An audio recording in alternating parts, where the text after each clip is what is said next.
یہ ہے کہ بعض اوقات کوئی دوست بھی موجود ہوتا ہے جس کے پاس کوئی علاج ہو. ایک تو مجھے گھٹنوں کی تکلیف ہے کہ میں چل نہیں سکتا، اور دوسرا مجھے پیشاب کی تکلیف ہے کہ بار بار پیشاب آتا ہے، اور کبھی تو یہ عالم ہوتا ہے کہ وہ کنٹرول ہی نہیں ہوتا.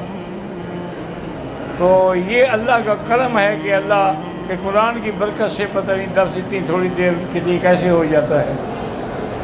یہ صرف اللہ کی رحمت ہے اور عنایت ہے. اور دوسرا میں حد ظہر کے بعد سے پانی پینا بند کر دیتا ہوں تاکہ بھی حرم میں تکلیف نہ ہو.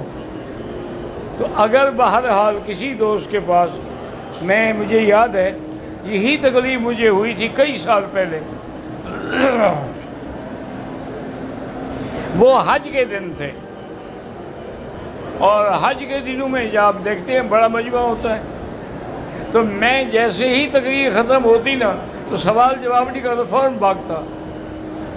ایک بزرگ آئے میرے پاس، حضرت آپ کیوں چلے جاتے ہیں؟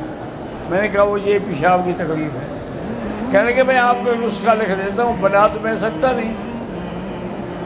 انہوں نے نسخہ لکھا، اس میں ایک جز جو تھی نا جی وہ تھی اپنا اس کو کہتے ہیں نا، اللہ رحمت کرے، اب مجھے بھی اس کا نام بھول رہا ہے، پہاڑوں سے آتی ہے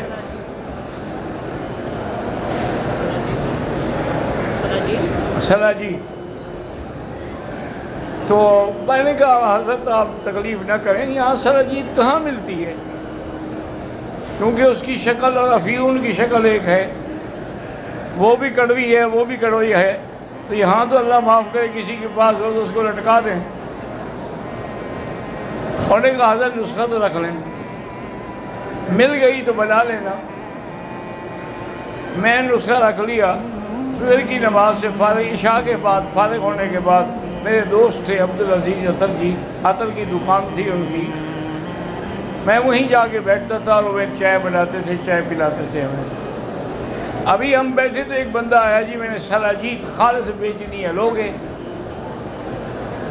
انہوں نے کہا اللہ کے بندے یہ عطر کی دکان ہے، کوئی حکیم کی دکان تو نہیں ہے، ہم کیا کریں؟ میں نے کہا نہیں حضرت یہ اللہ نے میرے لیے بھیجی ہے. تو 50 ریال اس نے لیا، وہ ہمیں دے دی. ہم نے نسخہ بنایا جناب، تو 4 دن میں نے استعمال کیا، 8 خوراکیں صبح و شام. اس کے بعد پھر کئی سال تک تکلیف نہیں ہوئی.